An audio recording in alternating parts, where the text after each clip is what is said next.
Graça e paz. Hoje, né? Vamos ler o Salmo 122. Vamos colocar em pé.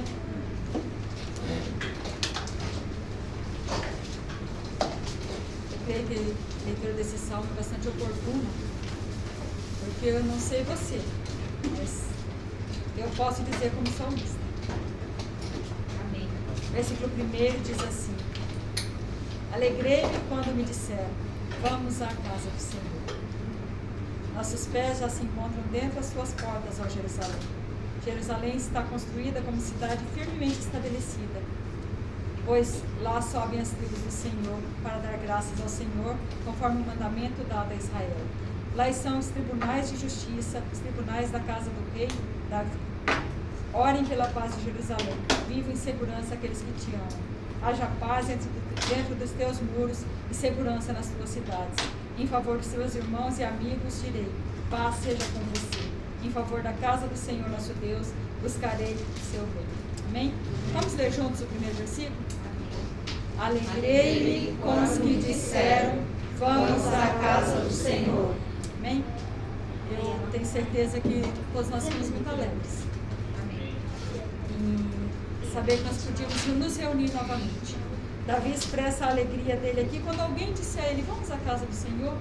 Mas ele tinha pessoas que os convidavam, que o convidavam a ir à casa do Senhor. O templo foi instituído no tempo dele, né, pelo rei Davi. Mas mesmo assim, ele ainda se alegrava quando alguém o convidava a ir à casa do Senhor. Né, a santa convocação do culto. E para nós hoje é uma alegria, né, nós nos reunimos novamente aqui, apesar de, né, pela graça e misericórdia do Senhor, nós temos passado esse tempo ainda nos reunindo, né, virtualmente, mas ouvindo da palavra. E aqui ele diz, né, que a paz do Senhor seja sobre Jerusalém, sobre a igreja do Senhor hoje, né? Nós somos a Jerusalém do Senhor. Então, que nós possamos orar uns pelos outros, é que ele fala, interceda pela paz de Jerusalém. Então, como você já tem feito, persevere em orar uns pelos outros, para que esse tempo, né, que nós temos aqui seja um tempo onde o Senhor fale conosco de maneira individual, mas também fale como igreja, né, nos ajudando a permanecer nessa mesma comunhão, né, numa só fé, num só amor, num só Espírito, como a palavra nos ensina. Amém? Eu quero orar neste momento. Curva a tua cabeça, louve ao Senhor, né, pelo privilégio que nós temos de estar reunidos na casa dele, pelo privilégio que nós temos de ser igreja, né, de ser parte do corpo do Senhor, de um dia Ele ter nos escolhido, nos chamado, e que Ele possa falar conosco nessa noite, para a honra e glória do nome dele. Louvamos ao teu nome, Senhor, por estarmos reunidos nesta noite, como casa do Senhor, como igreja do Senhor, como povo chamado, escolhido, povo de propriedade exclusiva do Senhor, chamados para anunciar as verdades do teu Evangelho, essa palavra que é poderosa, Senhor, que transforma vidas. Ah, Senhor, como o nosso coração se alegra, como o meu coração se alegra nesta noite, Pai, em poder estar na casa do Senhor, em poder bendizer o teu nome, ó Deus, em poder, Senhor Deus, olhar para os meus irmãos e dizer, nós somos a família do Senhor, que aqui se reúne para adorá-lo, para exaltá-lo, para ouvir a ministração da palavra, para sermos edificados, ó Deus, para prestarmos um culto racional, mas um culto, Senhor Deus, que glorifica o único Deus, ao Deus Todo-Poderoso, Santo, verdadeiro, justo, que é o Deus a quem nós servimos. Te louvamos, Senhor Jesus, e te pedimos, Espírito Santo de Deus, move-se neste lugar, fala aos nossos corações, Senhor, nos faz amar mais a tua casa, nos faz amar mais para aquele lugar da adoração, nos faz ansiar, Pai, por estar aqui, ó Deus, reunidos como igreja, reunidos como família do Senhor, Pai, que esse anseio seja, Senhor Deus, profundo em cada um de nós, que nós possamos, como a costa anseia por águas, ansiar pela tua presença, ó Deus, mas nós também ansiamos por estar na tua casa, Deus, estamos reunidos como igreja, estamos aqui, ó Pai querido, professando a nossa fé, nosso louvor, a nossa adoração, mas também clamando, Senhor Deus, em adoração, em exaltação ao teu nome, ó Deus, mas como um corpo, como uma família, Deus querido, como um povo que ama o Senhor, ó Deus, e que proclama, Senhor Deus, a mesma fé, Senhor. Te agradecemos, Pai, por este local, te agradecemos por essa liberdade, Pai querido, que mesmo com as restrições, ó Pai querido, com os cuidados, nos tem sido dado, ó Deus. Louvamos ao teu nome, Senhor, nos dá sabedoria nesta noite, fala ao nosso coração, ministra através da tua palavra, Senhor, e recebe o culto, Pai querido, que será prestado ao teu nome nesta noite. Em nome de Cristo Jesus é que nós oramos e te agradecemos.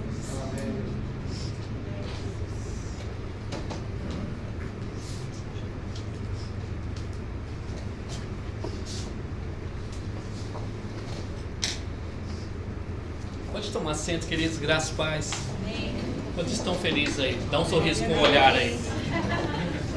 Deixa eu ver os olhos de vocês estão felizes.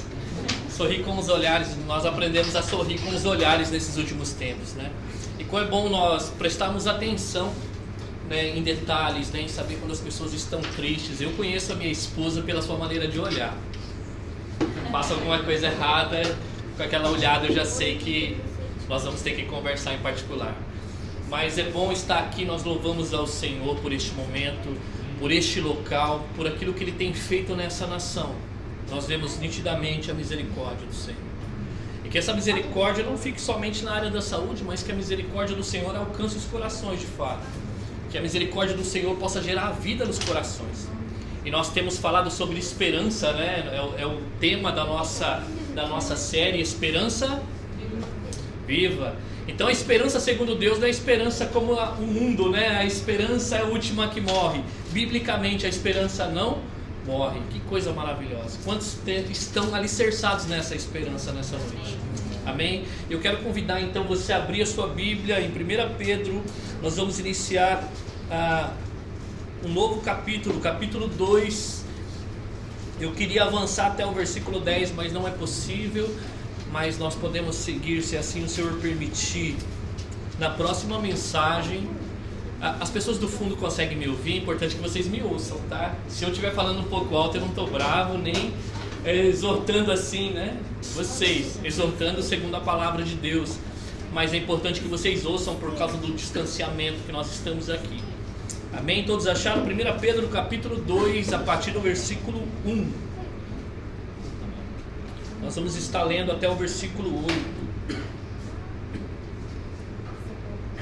Diz assim a palavra do Senhor: portanto, livre-se de toda maldade, de todo engano, hipocrisia, inveja e de toda espécie de maledicência.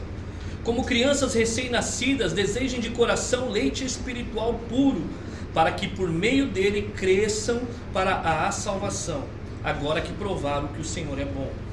À medida que se aproximam dele, a pedra viva, rejeitada pelos homens, mas escolhida por Deus e preciosa para ele, vocês também estão sendo utilizados como pedras vivas na edificação de uma casa espiritual para serem sacerdócio santo, oferecendo sacrifícios espirituais aceitáveis a Deus por meio de Jesus Cristo. Pois assim é dito na Escritura: eis que ponho em Sião uma pedra angular, escolhida e preciosa, e aquele que nela confia jamais será envergonhado. Portanto, para vocês, os que creem, esta pedra é preciosa, mas para os que não creem, a pedra que os construtores rejeitaram tornou-se a pedra angular, e pedra de tropeço e rocha que faz cair. Os que não creem tropeçam porque desobedecem à mensagem para a que também foram destinados. Vamos orar, queridos, pedir a bênção do nosso Deus. Aí onde você está mesmo, Pai, nós queremos te render graças neste momento, mais uma vez, pedir o teu direcionamento. O nosso coração, Pai, está eufórico, com uma alegria indizível, mas pedimos que o Senhor aquiete neste momento. Nós queremos desfrutar ouvindo a tua voz, Senhor, tão somente a tua voz possa neste momento, Senhor Deus, alinhar o nosso coração a essa verdade, que nós possamos, ó Pai, atender a este chamado, ó Deus amado, e viver para o louvor da tua glória, que eu oro e peço a ti em nome de Jesus. Queridos, antes de nós começarmos, eu aqui, por estar acostumado com online, eu não chamei as nossas crianças, agora que eu estava aqui com eles conversando, eu quero chamar eles aqui antes de nós começarmos. A Caena, nossos irmãozinhos aqui, Gui, Kendi, os maiores ali ficam conosco, tá bom? A tia Leni vai estar saindo com vocês hoje. Somente hoje eu peço que vocês orem na sala ao lado, tá bom? Meninos, vocês vão estar saindo com a tia, tá bom? Com a tia Leni. A tia Leni vai estar conduzindo a sala com vocês. E obedeçam a tia Leni, tá bom? Deus abençoe, queridos. Peço perdão, tá bom, irmão? Agora que eu estava no online, eu não tinha sala de criança, eu já entrava na mensagem. Mas louvado seja o Senhor pela vida dos nossos pequenos. Eu creio que é importante também eles serem ministrados. Amém? Então, voltando aqui à nossa mensagem, nós vamos começar com uma conjunção no versículo 1 de novo. Pedro parece que ele gosta muito de conjunções.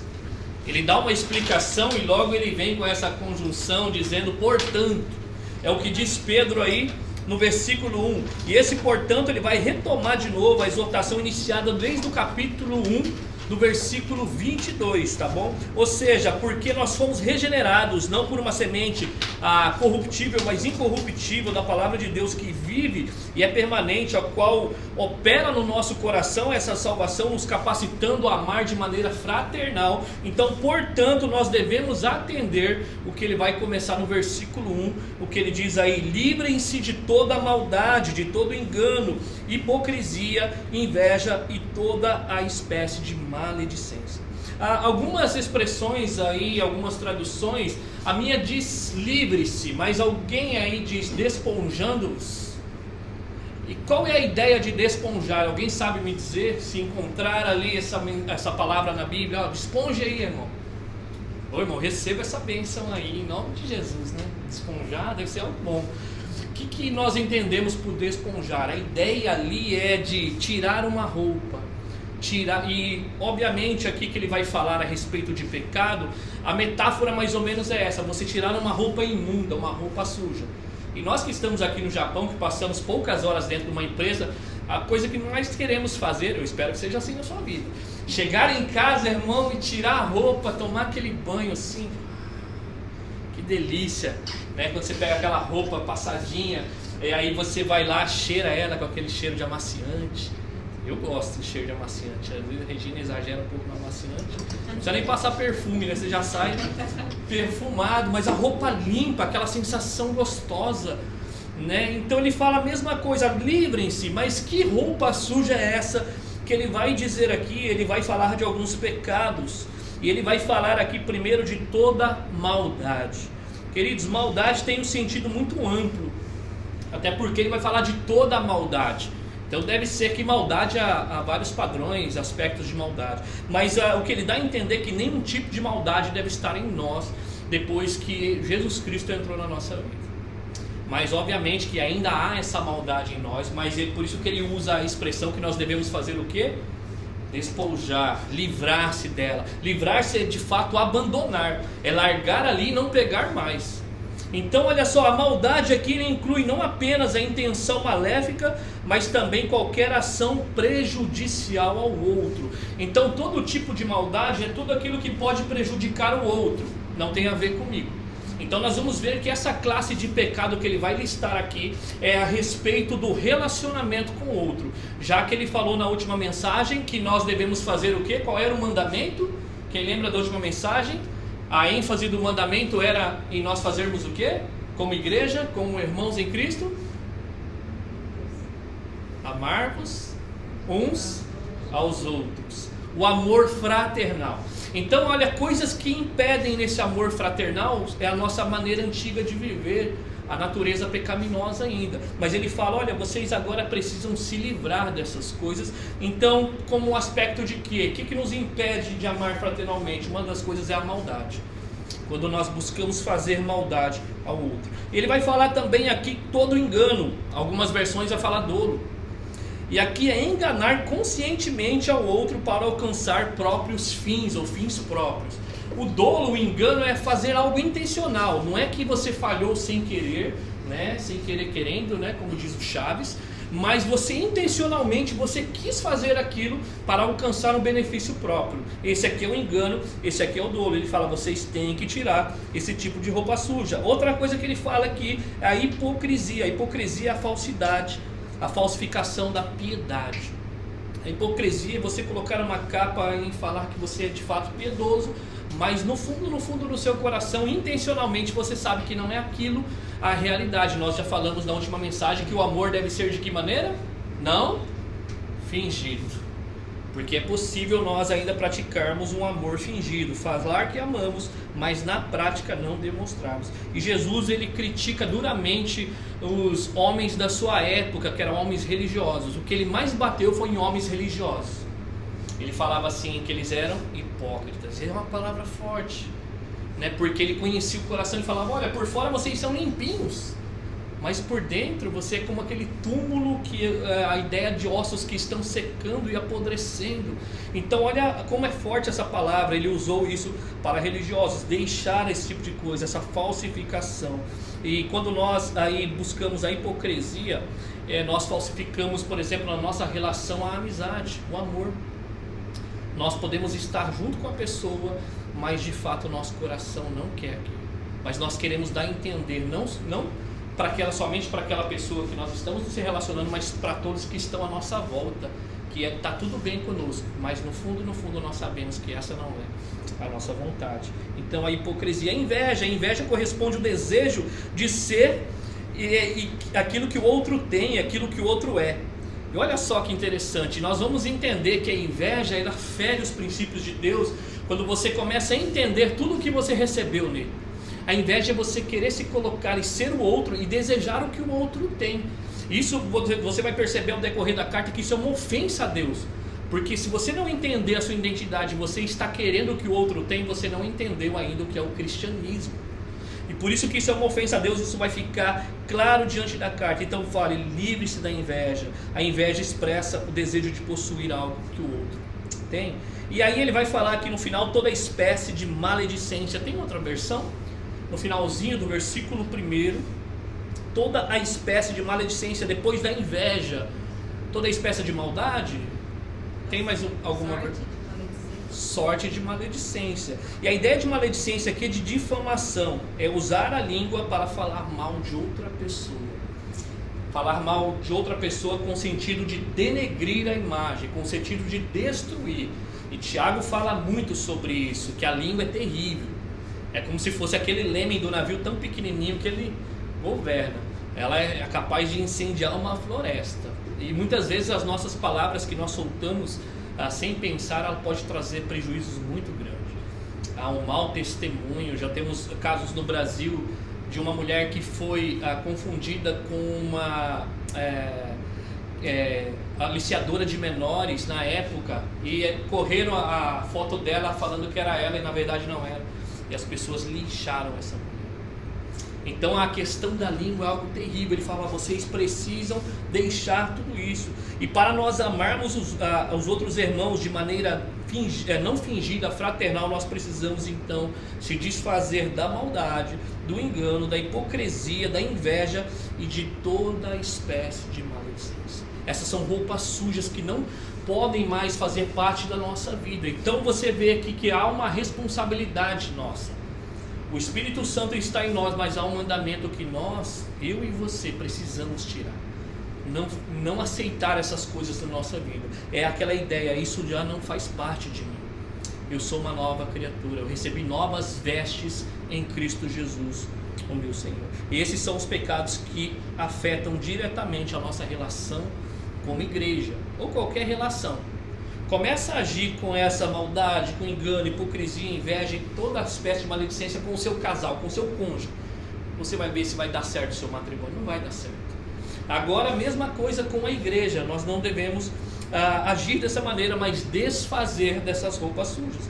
E Pedro então vai passar agora do versículo 2 daquilo que nós devemos se livrar, tirar a roupa, para aquilo que nós devemos desejar. A vida cristã é assim, não é só deixar de fazer aquilo que não deve fazer, mas fazer aquilo que nós devemos fazer, né? Não faço mais aquilo que o mundo faz, mas também não busca fazer aquilo que a Bíblia está pedindo para você fazer. Então nós vamos ver Pedro aqui ensinando que nós devemos se livrar sim, mas também nós devemos desejar algo. É o que diz aí no versículo 2: como crianças recém-nascidas, desejem de coração leite espiritual puro, para que por meio deles cresçam para o que, irmãos? Salvação. O que Pedro está dizendo aqui para nós, ele vai trazer uma figura do recém-nascido. E aqui ele não está dizendo de novos convertidos, tá bom? Porque nós vamos entender que leite é esse aqui. Então ele fala que os cristãos devem mostrar o mesmo anseio pelo leite espiritual como um recém-nascido tem o desejo pelo leite materno. Nós temos aí a experiência da vovó que chegou agora, Jaqueline que vai estar assistindo esse vídeo depois. O pastor Diogo está aí com a pequena. Então nós vemos quando o recém-nascido ele tem fome. Como que ele age, irmãos? Ele dá aquelas primeiras berradinhas. Não atende não para você ver. ele não para de chorar enquanto ele não recebe o leite. E é um desejo natural, né? Você não precisa ficar lembrando ele, né? Ninguém esquece de comer. Quem já esqueceu de comer aqui por alguns dias? Ninguém esquece. Desde recém-nascido nós já vemos ao mundo assim, né? Cortou o cordão umbilical, a gente já chora por comida. Então ele fala, olha, como esses recém-nascidos desejam leite da sua mãe, vocês como cristãos, vocês precisam tirar essa roupa velha, mas agora vocês precisam desejar o leite espiritual como uma criança recém-nascida deseja o leite da sua mãe. E aí ele vai falar que leite é esse aqui espiritual. O leite espiritual que ele vai falar é o que está na mensagem do versículo 22 em diante do capítulo 1. Lembra qual é a semente incorruptível aí? Na passagem anterior, nos versículos 24 e 25 do capítulo 1, qual que é a semente incorruptível? A palavra de Deus. Olha só o que ele vai falar para nós. Assim como a criança deseja esse leite, vocês agora como cristãos, vocês precisam ansiar espiritualmente pela palavra de Deus. Isso aqui é tenso. Agora a gente poderia fazer uma análise no nosso coração. Será que nós desejamos de fato a palavra de Deus como recém-nascido deseja o leite? Então assim, a metáfora que ele vai usar é um pouco forte, porque a criança precisa de fato daquele alimento. E ela é natural dela pedir por aquele alimento para uma sobrevivência, para o quê? Um crescimento espiritual. E olha só qual é o propósito dessa palavra ainda no versículo 2, esse alimento espiritual que é a palavra de Deus, para que por meio deles vocês cresçam para o quê? A salvação. Então você não pode crescer como cristão se você não se alimenta da palavra de Deus. É interessante a gente pensar no recém-nascido, porque Pedro ele começa falando de regeneração no primeiro capítulo. E a regeneração significa o quê? Um novo nascimento. Agora você nasceu de novo, agora você precisa de um alimento para se fortalecer no reino de Deus, como filho de Deus, como filho amado. Nós precisamos, para o nosso crescimento espiritual, nós precisamos se alimentar da palavra de Deus. E se você parar para perceber, eu não sei se você tem feito essa análise, quanto tempo você tem de igreja, o pastor Diogo deve ter muito mais autoridade que nós para falar disso. Pessoas que estão crescendo espiritualmente, você pode ir perguntar e checar, elas estão envolvidas diretamente com a palavra de Deus. Elas estão debaixo de pregação, elas estão debaixo de discipulado e elas devoram a Bíblia. Por isso que elas crescem espiritualmente. Jesus Cristo no deserto, ele associou o que quando ele foi tentado? Nem só de pão viverá o homem, mas de toda a palavra que procede da boca de Deus. Alimentação. Alimentação saudável para um crescimento espiritual é palavra de Deus. Assim como um neném recém-nascido, ele precisa do leite para crescer de maneira saudável. E não tem coisa mais saudável que o leite materno. Um cristão precisa da palavra de Deus para crescer espiritualmente, saudavelmente. Eu não conheço, queridos, eu desconheço cristãos que não estão envolvidos com a palavra, que não estão crescendo. Eu conheço cristãos que estão chegando muito pouco tempo antes, cristãos que já estão 20 anos dentro da igreja e não crescem. E pessoas que estão chegando 1, 2 anos e você conversa com eles e fala, uau, que sabedoria, que discernimento espiritual. Aí você vai ver palavra de Deus. Acorda de manhã, palavra de Deus. Sobra um tempo na hora do almoço, vai dar um jeito, palavra de Deus. Às vezes não está lendo, mas está ouvindo pregação. Às vezes não está ouvindo pregação, está conversando com o irmão a respeito da palavra de Deus. É um alimento saudável. Cristãos que crescem espiritualmente são cristãos que gastam tempo se alimentando na palavra de Deus. E aí nós poderíamos pensar como é um recém-nascido que não se alimenta do leite da mãe. Eu vou pegar uma figura, ela é um pouco triste, mas eu acho que ilustra, né, a questão quando você pega esses vídeos de crianças que estão na África, irmãos. É de cortar o coração. De crianças que você olha os ossos da costela, dá para contar, assim. As barrigas inchadas, cheios já de vermes, porque eles não têm o alimento necessário e saudável. Eu vi esses dias uma reportagem no interior da Bahia, onde uma mãe agora, nessa época do Covid-19, ela estava indo a um lugar que parecia um açude, onde a água da chuva acumula ali, e ela ia com balde pegar água para os seus filhos se alimentarem. E ela tinha que ferver aquela água e coar aquela água por 3 vezes e a água ainda ficava marrom. E por vezes ela com o repórter tirava aquela água ali e estava cheio de girino. Vocês sabem o que é girino? Aqueles sapinhos pretinhos. E aí ela devolvia aquela água e pegava em outro lugar. Mas você percebia que os filhos dela estavam bem desnutridos. E ela falava, eu deixo de comer às vezes para dar de alimento para os meus filhos. Então agora você consegue imaginar uma criança sem tomar leite, como que ela vai definhando. O cristão é a mesma coisa. O cristão, se ele não se alimenta da palavra de Deus, ele vai se definhando. E aí como eu vou saber que eu estou fraco na fé, irmãos? É quando a condição vem. É quando, deixa eu usar a expressão, quando o bicho pega. Quando você precisa ser confrontado, quando você precisa esclarecer a razão da sua fé. É ali que você vai precisar de nutrientes. É quando você for confrontado em situações que parece que o céu fechou, o céu é de bronze, você não ouve a voz de Deus, e aí você está fraco na fé. Então vai se alimentando na palavra do Senhor. É importante nós conhecermos esse contexto que nós vamos falar daqui a pouco. Por isso que Pedro fala, olha, como recém-nascidos, vocês precisam desejar assim o leite espiritual, como uma criança deseja o leite da sua mãe. O leite espiritual aqui, pelo qual nós já falamos, é a palavra do Senhor. E é interessante que no versículo 3 ele vai chamar a nossa atenção. Ele vai dizer por que nós devemos fazer isso. Ele fala que agora que provaram que o Senhor é o quê? Versículo 3. Agora que provaram que o Senhor é? O Senhor é bom mesmo? Quantos acreditam que o Senhor é bom? Hein? Eu acredito. Nós sempre lembramos de um irmão nosso que estava na cidade de Tijuca, né, pastor Diogo? Deus é bom o tempo todo. Em todo o tempo Deus é bom. Toda vez que esse irmão entrava aqui na frente, ele fazia questão de falar isso. E toda vez que essa palavra vem à nossa mente, que Deus é bom, eu lembro desse irmão. E de verdade Deus é bom. Então ele fala, olha, vocês precisam tirar essa roupa, vocês precisam desejar o alimento espiritual da palavra de Deus. Por que nós devemos fazer isso? Versículo 3. Agora que provaram que o Senhor é bom. Então nós não fazemos isso para provar que Ele é bom. Nós fazemos isso porque já provamos que o Senhor é bom. O fato de nós provarmos que o Senhor é bom é que nós vamos desfazer do pecado.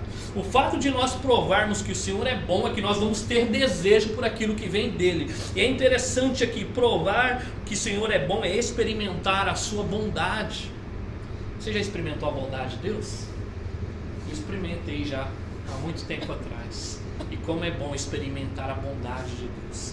Deus é bom, e experimentar a sua bondade é provar que o Senhor é bom. E Pedro vai tomar aqui o Salmo 34, versículo 8. Eu vou pedir para o Daniel ler, que ele está bem pertinho aqui no microfone. Salmos 34, 8, Daniel, por favor. Aonde Pedro traz essa mensagem que Deus é bom. Provem e vejam como o Senhor é bom. Como é feliz o homem que nele se refugia. Olha só, quem que é o salmista aí? Tá em cima aí de negrito. Salmos de Davi. No meu título vai falar aqui que Davi ele estava passando por um problema com o tal de Abimeleque, possivelmente uma perseguição. E Deus estava dando livramento para Davi. E Davi fala, olha, prove e veja que o Senhor é bom. Ele havia experimentado a bondade de Deus pelo livramento que ele havia dado através desse homem que estava procurando possivelmente matar Davi, que era Abimeleque. Agora, como eu e vocês no século 21, entendendo desde o começo da carta de Pedro, como nós podemos entender assim, eu provei que o Senhor é bom. De que ele nos livrou? Do pecado e da morte. Ele nos deu a salvação. Quando você entende aquilo que Deus fez por você, você experimenta o que Ele é bom. Assim como Davi, ele estava livrando Davi de um inimigo humano, Davi ele olha para aquilo e fala assim, o Senhor é bom. Olha e veja, eu experimentei a sua bondade. Como nós cristãos do século 21 experimentamos a bondade de Deus. Não é por causa do Covid-19, também pode ser, Mas o ápice de todas as coisas é que Ele nos livrou da ira vindoura, Ele nos livrou da condenação da morte, do inferno, Ele nos deu uma nova vida, Ele nos levou para o seu reino de amor. Pelas suas misericórdias fala que nós fomos regenerados da nossa maneira vazia de viver, e aí Ele nos dá uma herança eterna que está guardada pelo poder de Deus. Por isso que nós podemos falar: eu experimentei a bondade do Senhor. Amém? Quantos podem dizer hoje: eu experimentei a bondade do Senhor? O que nós estamos tendo aqui hoje é bondade, sim, mas a bondade de fato que nós experimentamos para saber é quando nós tivemos um encontro real com Ele. Quando nós temos a certeza da nossa salvação, você pode falar assim: eu experimentei. A ideia de experimentar aqui é de degustar. Sabe aquele alimento que você pega e vai na casa assim de alguém, ele dá para você provar, você fala: nossa, que delícia, tem mais aí. Ou é aquele alimento que a sua mãe prepara, sabe, no domingo à tarde, você enche o bucho e sua mãe fala assim: você quer comer mais? Fala: não, quero não. Aí você deita no sofá, dorme, daqui a pouco você acorda, abre a geladeira lá: mãe, sobrou aí? Você quer comer de novo. É bom. Agora, experimentar a bondade de Deus é querer mais de Deus, é querer mais de Deus. E se você, como um cristão, não quer mais de Deus, eu quero falar para você que você ainda precisa experimentar a bondade do Senhor. Amém? É isso que Ele está fazendo. Olha, já que vocês experimentaram essa bondade de Deus, busque aquilo que vem dEle, que é a sua palavra. Porque se esse Deus já é bom, tudo que vem dEle é bom, amém? E essa palavra vem de Deus para nós. Então, se nós experimentamos a fonte, vem mais aí, irmãos.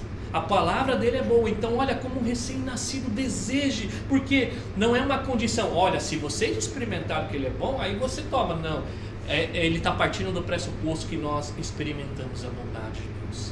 Se você experimentou a bondade de Deus, eu quero falar para você que Deus tem mais, e Ele está se revelando através da sua palavra. Então busque crescer nesse alimento saudável que é a palavra do Senhor, amém? Versículo 4, se você saiu do texto, olha o que ele vai dizer aí: à medida que se aproximam dele, a pedra viva, rejeitada pelos homens, mas escolhida por Deus e preciosa para Ele. Então o apóstolo aqui vai nos dar agora a descrição de Jesus Cristo, e aqui ele vai chamar Jesus de pedra angular. Na minha versão fala pedra viva. Vocês falam pedra angular? Versículo 4. Então pedra viva, a minha versão fala. A intenção aqui é que ele não é uma coisa abstrata, ele é um ser que vive, ele ressuscitou. E ele vai trazer essa expressão de pedra viva, porque, né, se nós falarmos uma pedra que tem vida, falar: você comeu alguma coisa diferente. Mas ele quer trazer essa expressão de pedra viva para falar que o nosso Senhor, ele vive. E o que ele vai fazer aqui? Salmo 118, 22, abra rapidamente, eu quero trazer para você o que Pedro está citando aqui. Eu vou pedir para que nosso irmão George abra Mateus capítulo 21, 42, para nós ganharmos tempo. O irmão Jorge vai ler em seguida Mateus 21, 42 e os demais Salmo 118, verso 22. Ok? Essa descrição do versículo 4, da onde Pedro está tirando. Olha só o que vai dizer aí, Salmo 118, 22. A pedra que os construtores rejeitaram tornou-se a pedra, o que, irmãos? Angular. Agora olha aí Mateus 21, 42, irmão George. Jesus lhes disse: vocês nunca leram as Escrituras? A pedra que os construtores rejeitaram tornou-se a pedra angular. Isso vem do Senhor e é algo maravilhoso para nós. Olha só que precioso. Então você vai ter aqui a expressão do Salmo 118, 22, ele falando: a pedra que os construtores rejeitaram tornou-se pedra angular, que é a figura do Senhor Jesus. Aqui era uma promessa que havia no Antigo Testamento, mas aí a promessa chega, que é Mateus capítulo 21, 42, o próprio Jesus confirma, ele fala: vocês nunca leram nas Escrituras? Jesus está fazendo lembrar, olha só o que havia revelado lá atrás: a pedra que os construtores rejeitaram tornou-se a pedra angular. Isso vem do Senhor e é algo maravilhoso para nós. Nós vamos entender algo aqui. Ele fala duas coisas a respeito dessa pedra viva. A primeira, ele fala que os homens rejeitaram, e a outra coisa que fala aqui é que foi escolhida por Deus e preciosa para Ele. Primeira coisa que nós temos que aprender: Deus olha diferente. Nem tudo aquilo que é bom para o homem ou é ruim para o homem não é para Deus. Os homens rejeitaram a pedra, nós vamos já saber quem é essa pedra, que é Jesus Cristo. Rejeitaram, mas para Deus não. para Deus essa pedra chamada Jesus Cristo, qual nós estamos reunidos no nome dele nessa noite, qual nós vamos celebrar a ceia, ela é preciosa para Deus. E aí ele traz aqui a pedra que os construtores rejeitaram. Essa pedra se tornou a pedra angular. O próprio Jesus falou: olha, vocês não ouviram? Porque Jesus, nessa altura de Mateus 21, os homens estavam rejeitando ele. E para Jesus não era surpresa nenhuma, já era profecia.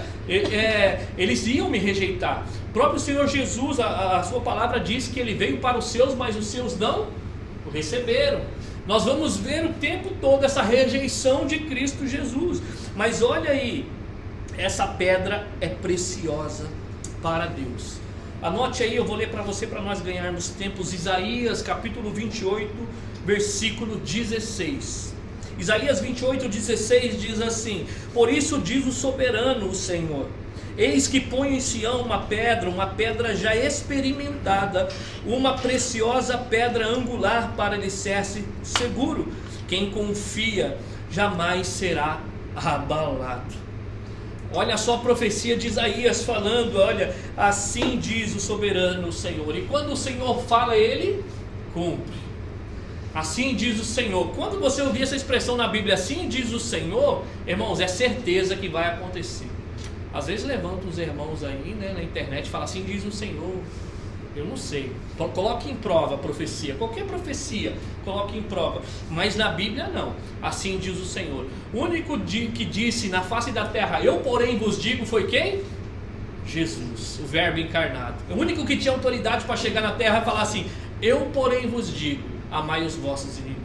O resto dos profetas diziam o quê? Assim diz o soberano Senhor. E aí ele fala aqui: olha, essa pedra é uma pedra preciosa. Aí ele fala que essa pedra é um alicerce seguro, e quem confia nela jamais será abalado. E aí então você vê que para os homens essa pedra era rejeitada, se tornou pedra angular. E para Deus ele fala: olha, eu preparei essa pedra, e essa pedra ela já foi experimentada, e essa pedra é uma pedra angular e preciosa, segura, alicerce seguro. Se você comprasse uma casa, ou fosse comprar uma casa, e o arquiteto falasse para você: ó, estou vendendo barato, por quê? Porque o alicerce não é muito seguro. Você compraria essa casa? Sério mesmo, ele fala assim: se der um terremoto aí, não sei não, mas por isso está barato, mas dá para morar. Você compraria essa casa? Olha só, ele está falando que esse alicerce é seguro, essa pedra angular que é Jesus. Mas ele fala também que mesmo esse alicerce sendo seguro, os homens o rejeitaram. Então você vai ver que Jesus é o fundamento. Em outras palavras, Jesus é essa pedra angular que o Senhor colocou em Sião. Ele é o instrumento escolhido de Deus, através de qual vem a restauração, a construção do novo templo. E o que é a pedra angular? Pedra angular era uma pedra colocada antigamente na construção, onde ela ficava numa esquina, e ela não poderia ser qualquer pedra, porque as demais pedras que viriam desse edifício teriam que ser alicerçadas em cima dessa pedra, onde ela não só daria o ângulo, mas ela sustentaria toda a construção. Por isso que essa pedra, quando você vai ler Isaías, a pedra tinha que ser testada, não podia ser qualquer pedra. E aí o que aconteceu? Chega Jesus, ele fala: essa é a pedra. Os homens olharam para ele e falaram: não, eu acho que ele não vai suportar. É essa pedra que Deus escolheu para ser a pedra, o alicerce, o fundamento da igreja do Senhor Jesus Cristo. Por isso que quem confia nele não será abalado. Aleluia. Essa é a palavra do Senhor. Ele fala: olha assim, é uma pedra viva. Essa pedra viva é Jesus Cristo. Ele é o fundamento da igreja. Por isso que a igreja está de pé. Passa o que passar, pode vir Covid-19, pode vir as perseguições que for, pode vir um anticristo, mas a igreja permanece de pé. Porque quem é o fundamento da igreja? Jesus Cristo. Ele fala: olha, essa pedra veio, mas alguns rejeitaram. Para Deus é preciosa essa pedra, porque ela suporta tudo aquilo pelo qual ela foi gerada no seu propósito. E aí você vai olhar agora Pedro no versículo 5, mudando a figura aqui da pedra para uma casa espiritual. Então aqui, olha, Jesus é a pedra fundamental que sustenta todo o edifício. Olha só o que vai dizer agora o versículo 5. Vocês também estão sendo utilizados como pedras vivas na edificação de uma casa, o que, irmãos? espiritual, para serem sacerdócio santo, oferecendo sacrifícios espirituais aceitáveis a Deus, por meio de quem? De Jesus Cristo. Então olha que Pedro vai se referir agora a nós como igreja, como pedras o quê? Vivas. Está no plural, então não é uma pedra só, são pedras vivas. Quem é o fundamento? São pedras ou é uma pedra? Uma pedra. O fundamento é uma pedra. E ali está dizendo a pedra, não uma pedra. Porque Jesus é a pedra, é o alicerce, é Ele que mantém a sua igreja. Mas ele fala agora no versículo 5, ele muda a estrutura. Ele sai de fundamento agora para edifício. E nós somos aqui, que ele fala de pedras vivas. E nós somos a pedra viva porque a nossa vida é uma vida de Cristo em nós. Amém? Nós só temos vida porque Cristo está em nós. Por isso que nós somos chamados de pedra viva. Por nós estarmos ligados a essa pedra viva, é que nós temos o quê? Vida. É aquela ideia, né? Nós fomos enxertados na videira. Mas é quem tem a vida, é a videira. Por nós estarmos enxertados nela, nós damos o quê? Frutos. A mesma coisa, a pedra viva é Jesus. Agora nós estamos sendo edificados em cima dessa pedra. E aonde nós temos essa vida? Por estarmos em Cristo Jesus, o nosso Senhor. E ele diz aqui que os cristãos estão sendo utilizados ainda no versículo 5, na parte B, como pedras vivas na edificação de uma casa espiritual. Então Pedro vai trazer a ideia do templo do Antigo Testamento aqui para nós. E no Antigo Testamento o templo servia como casa de Deus, o local da presença manifestadora de Deus. Era o templo que havia construído. Mas agora ele chama esse novo templo de casa o quê? Espiritual. Então Pedro diz que a igreja é um novo templo. A igreja é a habitação espiritual de Deus através de quem? Do Espírito Santo. Isso é maravilhoso nós entendermos no contexto que está sendo escrito. Porque aqueles irmãos que eles estavam aonde? Dispersos. Lembram que nós estávamos falando na primeira pregação? Aos irmãos que não estão na cidade santa, mas eles estavam fora, mas eles podiam estar fora da cidade santa, que era Jerusalém, mas a presença de Deus estava no meio deles. É isso que Pedro está dizendo, não importa o prédio, nós podemos estar aqui amanhã ali, Deus está no nosso meio. Porque Ele é o fundamento da igreja, nós somos essas pedras vivas, e agora esse novo templo é casa espiritual. No Antigo Testamento Deus se manifestava nesse templo, agora Deus não deixou de se manifestar, mas agora Ele se manifesta no meio do seu povo. Se nós estamos aqui, Deus está aqui agora. Se amanhã a gente for para a sala do lado, Deus está lá também.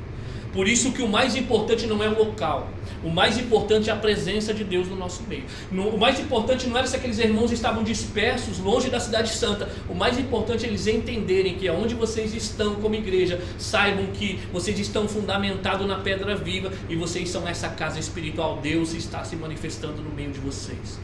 Olha só que maravilhoso entender isso. Irmãos, mas meu Deus, e agora? Os nossos irmãos que estão sendo perseguidos, Deus está lá, porque casa está sendo edificada, as pedras estão sendo acrescentadas. Nós não somos a única pedra. Por isso que nós estamos aqui, amanhã Deus traz outra pedra, e outra pedra, e outra pedra. Por isso que não tem preto, não tem branco, não tem alemão, não tem ruivo, não tem ninguém. Todos nós somos um em Cristo Jesus, o nosso Senhor. Como é bom nós lembrarmos disso, porque nós estamos vendo aí a explosão desse racismo que está acontecendo nos Estados Unidos. A maldade humana. Então, quando nós estamos atentos àquilo que a Bíblia diz, em falar assim, olha, todos nós somos uns em Cristo Jesus. Ele é o único fundamento. Todos nós somos pedras e Ele se manifesta no nosso meio. Abre em Efésios capítulo 2, rapidamente, eu estou correndo aqui para nós ganharmos tempo. Efésios capítulo 2, verso 20 e 22. Eu vou dar essa honra para o Kennedy. Eu tive o prazer de conhecer ele pessoalmente hoje, sem poder abraçar, é muito estranho isso. Mas sinta-se abraçado aí, Kennedy. Efésios capítulo 2, Kennedy, se você puder ler um pouquinho alto só para os irmãos ouvirem, do verso 20 ao 22, por favor.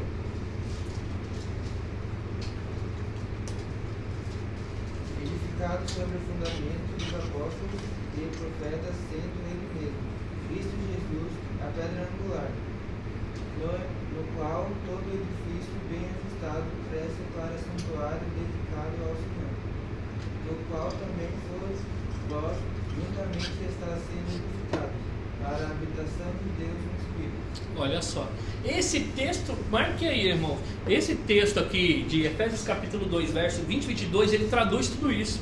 Paulo, ele pega e ele fala, nós somos edificados sobre o fundamento dos apóstolos e profetas, tendo Jesus Cristo como a pedra angular. Aí ele já traduz tudo, ele é um fundamento. Aí ele fala, no qual todo edifício é ajustado e cresce. A ideia de crescimento mais uma vez aqui, porque esse edifício não para de crescer, para tornar-se um santuário santo no Senhor. E o versículo 22 ele vai deixar de maneira clara, sem dúvida, nele vocês também estão sendo edificados juntos para se tornarem morada de Deus. Por o quê? O seu Espírito. É interessante que o contexto de Efésios que nós já passamos, o que havia ali? A divisão entre judeus e gentios. Lembra daquela passagem? Mas ele fala, olha, Deus derrubou o muro de inimizade, agora não há judeu nem gentio. Ele é o fundamento da igreja, ele está nos colocando nesse mesmo templo espiritual, qual o Senhor habita no meio do seu povo. Olha que coisa preciosa. Nós estamos aqui, nós somos uma parte dessas pedras, há mais uma parte ali em Suzuka, a outra parte lá em Ueno, há os irmãos aqui de Nagoya, irmãos nossos em toda parte do mundo, pedras, o Senhor está construindo, sobre esta pedra eu edificarei a minha. Quem lembra, Senhor Jesus falando sobre quando Pedro falou quem ele era? Tu és o Cristo, Filho do Deus vivo. Ele fala sobre essa declaração, sobre esta pedra que era o próprio Senhor Jesus, eu edificarei o que? A minha igreja. Olha só, quem edifica, quem te coloca nesse templo espiritual? O Senhor Jesus Cristo. E nós já vimos que na carta não é pela sua bondade, nós já vimos na carta que Ele nos salvou pela misericórdia. Deus não olhou para mim, para você lá como pedra, cara, eu preciso desse cara no meu time, é bom, hein? Ei, Gabriel, vamos dar um jeito de persuadir ele para ele jogar aqui. Quem sabe a gente coloca ele na nossa igreja não vai fluir, mas não. Pura graça e misericórdia. Esse mesmo Deus que é o fundamento, que Ele sustenta a sua igreja, Ele nos coloca como pedras vivas. Ele vai construindo a sua igreja, a qual Ele habita no meio. Por isso que Ele não habita em templos feitos por mãos de quem? De homens. Deus habita no seu povo. Deus está presente no nosso meio, amém?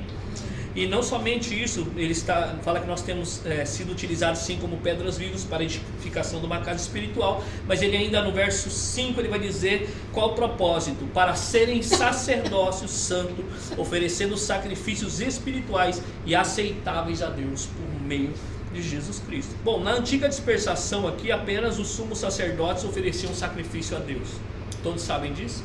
Eles entravam ali no templo, uns prestavam um serviço na primeira sala, onde eles preparavam ali a mesa dos pães, mas havia só um sumo sacerdote que uma vez por ano, e com sacrifício, ele entrava no lugar chamado Santo dos Santos, onde havia a Arca da Aliança, onde ali se manifestava a presença de Deus. E esse sacerdote, ele entrava para representar o povo, para interceder para o povo, para oferecer aquele sacrifício diante de Deus, em favor do povo. Aí ele vai usar de novo, não somente o templo nós somos construídos, mas ele fala aqui que nós fomos chamados para ser esse sacerdócio santo. E sacerdócio santo, qual é a ideia de santo? É separado. Deus separou ele para que você prestasse serviço para ele. Olha que privilégio, irmãos. Se o Barack Obama ou qualquer personalidade que você tem uma simpatia falar assim: eu quero você trabalhando comigo, hein? Achei legal. Você ia correndo, pensava 2 vezes. Pode levar a sua família, eu vou pagar toda a sua estadia. Você ia. Agora o Deus vivo está falando para você assim: vem, eu quero que você me sirva. Eu quero colocar você pertinho de mim, assim, sabe naquele lugar onde somente o sumo sacerdote entrava? É ali que eu quero que você entre para me servir na minha presença. Olha que coisa preciosa, nós não somos somente o templo onde Ele manifesta a sua presença, mas Ele fala: eu quero você mais perto, eu quero você entrando na minha presença para oferecer sacrifícios. Mas Ele vai falar que sacrifício é esse aqui. Ele vai falar que esse sacrifício é um sacrifício o que, irmãos? Espiritual. Não é qualquer sacrifício. Então olha só, como que nós entramos hoje na presença de Deus?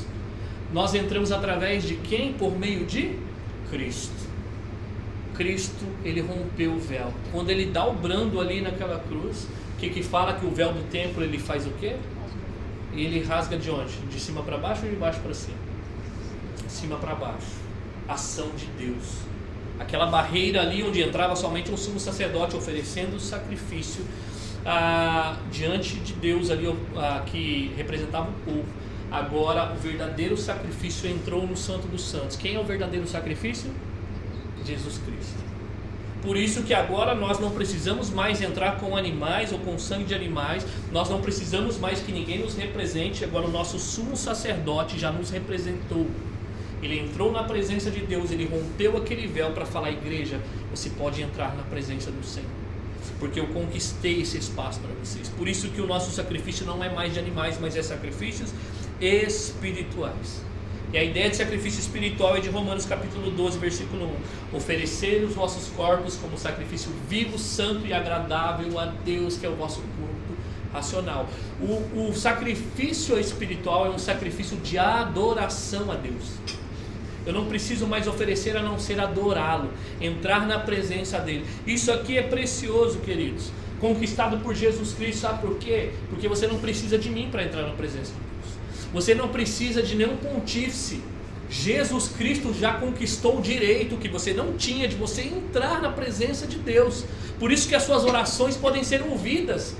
Pode pedir oração para qualquer irmão, amém, intercedei uns pelos outros. Mas você em Cristo Jesus, você tem o livre acesso ao Pai, de orar, de levantar a sua voz e oferecer sacrifícios espirituais. Olha só, nós somos a igreja que está fundamentada em Cristo, Ele está habitando no nosso meio, nós temos livre acesso, o sacerdócio santo separado para Deus. Quantos podem se alegrar com isso? Você está lá no seu quarto, ninguém está te ouvindo, ninguém quer te ouvir, mas Ele está lá. Ele fala assim: eu estou aqui. Você pode falar: o que está afligindo o seu coração? Vem a mim. Qual foi a barreira que há entre nós e Deus se Jesus Cristo já rompeu? Será que nós não temos que ter a liberdade e a intrepidez de entrar no Santo dos Santos? Hebreus fala sobre isso. Levante, não tem mais animal, não tem mais barreira. Ele rompeu isso, Ele nos deu livre acesso. E por isso que Ele fala que esse acesso é por meio de Jesus Cristo, o nosso Senhor. Amém? Versículo 6, olha lá, ainda Pedro vai seguir no versículo 6. Pois assim é dito na Escritura. Ele vai voltar aqui o texto: eis que ponho em Sião uma pedra angular, escolhida e preciosa, e aquele que nela confia jamais será o que, irmãos? Envergonhado. Então Cristo, como nós já vimos, é a pedra angular, a pedra de esquina, qual o edifício que somos nós, a igreja, estamos sendo fundamentados. Então os crentes, eles podem colocar a sua confiança em Deus, eles podem crer nele, que jamais eles serão envergonhados. É aquela ideia de você, se ele é a pedra que sustenta toda a igreja, e nós podemos ter esse entendimento, do que nós vamos ser envergonhados? Será que Deus não dá conta, Jesus Cristo, de sustentar essa estrutura? Será que Ele não é essa pedra que foi experimentada e aprovada por Deus para sustentar a sua igreja? Será que aquela palavra que Ele disse que, olha, eu edificarei sobre essa pedra a minha igreja, e Ele ainda fala que as portas do inferno não prevaleceriam contra ela? Quando essa igreja está sendo construída em Jesus Cristo, que é o fundamento, ninguém pode abalar essa igreja. Você não será envergonhado. Quando você está alicerçado em Cristo Jesus, você pode tirar a dúvida do seu coração e pensar assim: será que Jesus Cristo vai me aceitar? Será que o sacrifício dele de verdade é real? Será que eu preciso fazer alguma coisa para que ele me aceite? Você não poderia fazer nada. Se a sua vida está alicerçada no seu conhecimento, prepare-se para cair. Se a sua vida está alicerçada nos seus picos de fé, fala: não, eu confio, amanhã você cai. Mas em Cristo Jesus nós permanecemos de pé. Senhor, eu sou fraco sim, mas o Senhor está me sustentando. Eu posso cair, mas o Senhor me segura. Olha só o fundamento qual nós estamos alicerçados. Ele não permitirá que nós sejamos envergonhados. E por isso que Paulo poderia falar naquele julgamento, lembra em Filipenses? Eu não vou me envergonhar do meu Senhor. Eu posso morrer, mas eu glorificarei o seu nome, porque eu estou bem seguro na pedra que é Jesus Cristo. Olha só como nós devemos viver, com essa alegria, com essa expectativa, porque nós estamos nessa pedra que é preciosa aos olhos de Deus, e ela deve ser preciosa aos nossos olhos. Mas ele vai fazer aqui algo para nós no versículo 7, versículo 8, encerrando aqui. Mas ele vai dizer a respeito dessa pedra preciosa: portanto, para vocês os que creem, essa pedra é o que, irmãos? Preciosa. Mas para os que não creem, a pedra que os construtores rejeitaram tornou-se a pedra angular, e pedra de tropeço e rocha que faz cair. Os que não creem tropeçam, porque desobedecem a mensagem para o que também foram destinados. Então os construtores, ao erguerem o edifício, eles faziam justamente isso.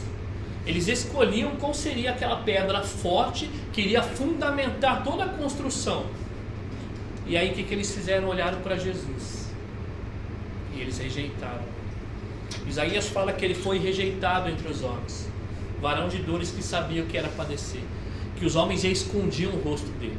Quando Jesus vem para cá, para esse mundo, e aí eles colocam ali na sua crucificação uma placa falando qual era o crime dele. E aí eles colocaram lá o quê? Rei de quem? Dos judeus. Isso era para tirar um sarro dos judeus naquele tempo, porque eles rejeitavam a Cristo. E eles de fato rejeitaram a Cristo. Eles falaram, não, ele não é o nosso rei. E eles gritaram em alta voz, crucifica, solte Barrabás, crucifica. Será que nos dias de hoje as pessoas não rejeitam a Cristo? Porque aqui, no que diz a palavra, para nós, os que creem, é precioso. E precioso é algo único, é como se não tivesse mais nada precioso do que Ele. Aqueles que creem na palavra do Evangelho têm Cristo como precioso. Ele não é um profeta, Ele não é um bom homem, Ele é o Senhor dos senhores. Ele é o que tem de mais precioso, e Ele que sustenta a tua igreja. Mas Ele fala que há uns aqui que se tornam pedra de tropeço, pedra que esmaga. Essa mesma pedra que para uns são preciosos, para outros são escárnio. Mas há um porquê disso tudo. Os homens, eles negam a Jesus, por quê? Porque Jesus é mau? Porque Jesus, sei lá, fez alguma coisa errada? Eles negam a Jesus simplesmente porque os seus corações são maus, rejeitam a Jesus. É o próprio Deus vindo para o juízo da humanidade. Ou Deus vem para salvar o homem, com dois aspectos. Ele vem para salvar, como também ele já vem para testificar o coração do homem. Por isso que quando o Evangelho é pregado e a palavra de Deus ela não volta vazia, porque ela pode fazer assim, ir e salvar vocês, como ela pode ir e condenar vocês, trazer juízo. Por isso que essa palavra, eu quero encerrar em João capítulo 3, verso 18.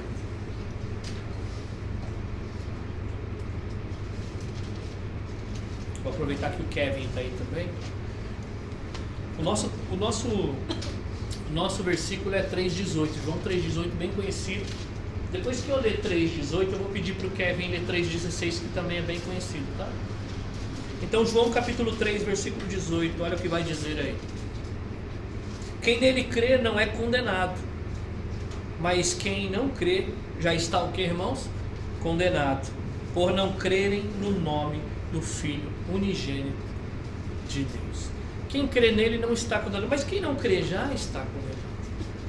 Então você vê que a ação de rejeição não é somente ou de aceitação, não é somente de fazer boas obras.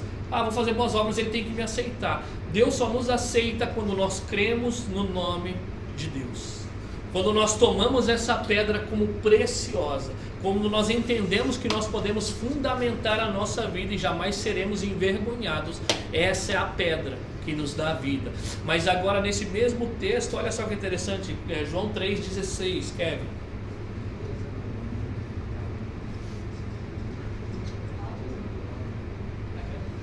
Que Deus amou o mundo de tal maneira que deu seu Filho unigênito para todo aquele que nele crê, não pereça, mas tenha vida. Olha só, esse mesmo Deus que declara em João 3,16 é que amou o mundo de tal maneira que Ele dá o seu mais precioso, para que todos aqueles que nele creem, que alicerçam a sua vida como pedra preciosa tem, não pereça, não morra, mas tenha a vida eterna. Mas aí, 2 versículos para frente, ele fala, olha, quem nele crê não é condenado. Eu dei o meu filho, mas e aqueles que rejeitam o meu filho? Esse já está condenado.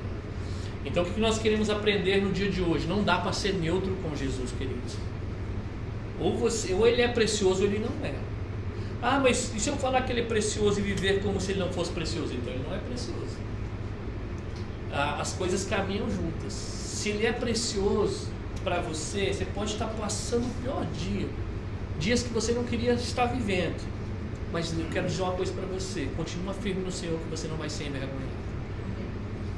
a igreja pode estar sendo oprimida, pode estar sendo perseguida, mas quando você entende o que ele é precioso, de grande valor, você pode ter certeza que você não vai ser envergonhado, você não vai se abalar. As coisas vão vir, a estrutura vai mexer, mas você permanece firme no Senhor. Essa é a mensagem dessa noite. Isso é libertador nesse tempo de Pedro, e isso é libertador nos dias que nós estamos vivendo. E se nós estamos de pé aqui agora, essa igreja que vai cumprir, essa comunidade de 13 anos, ela só não deixou de existir porque Deus é o fundamento. Pode ter um, pode ter dois, mas é Deus que mantém. E assim continuará sendo. Nós temos que estar alicerçados nesse fundamento. Você é pedra viva. É precioso, nós estamos aqui reunidos representando essas pedras. Mas lembre-se, é porque o fundamento é Cristo Jesus. Mas daqui a pouco você vai para sua casa, só você e o seu marido, só você e o seu filho, só você mesmo, lembre-se, você também continua sendo pedra lá e Deus continua sendo presente na sua casa. E Ele continua sendo o fundamento, onde nós construímos a nossa vida, onde pode vir tempestades e coisas parecidas, mas nós permanecemos firmes no Senhor Jesus Cristo. Eu quero orar com você. Ore agradecendo ao Pai. E nós só podemos ser essas pedras vivas porque nós vamos celebrar o sentido de tudo isso aqui agora, porque Ele deu o seu Filho por nós. Pai, nós queremos Te render graças por esse momento tão precioso. Qual nós estamos de pé aqui hoje é porque o Senhor nos sustentou. O Senhor, Pai amado, é o alicerce dessa igreja e das outras pedras que estão sendo edificadas ao redor do mundo. Mas, Senhor Deus, como diz a Tua palavra, a mesma pedra que sustenta, a mesma pedra, Senhor Deus, que é fundamental para que nós possamos permanecer e não ser envergonhados, é a mesma pedra que faz cair, é a mesma pedra rejeitada pelos homens, Senhor Deus. Ó Deus, que nós não venhamos viver uma vida rejeitando o Senhor. Talvez com os nossos lábios nós falamos que o Senhor é o Senhor da nossa vida, que nós queremos viver, entregar a nossa casa, tudo que somos e que temos, Pai, diante do Senhor, mas vivermos uma vida como o Senhor Deus não Te conhecesse. Por isso muda o foco da nossa vida. Se o Senhor é precioso de fato, como diz a palavra, Senhor, que o Senhor seja precioso em tudo que nós viemos fazer, Pai. Toma o Teu lugar na nossa família. Toma o Teu lugar, Senhor Deus, no nosso trabalho.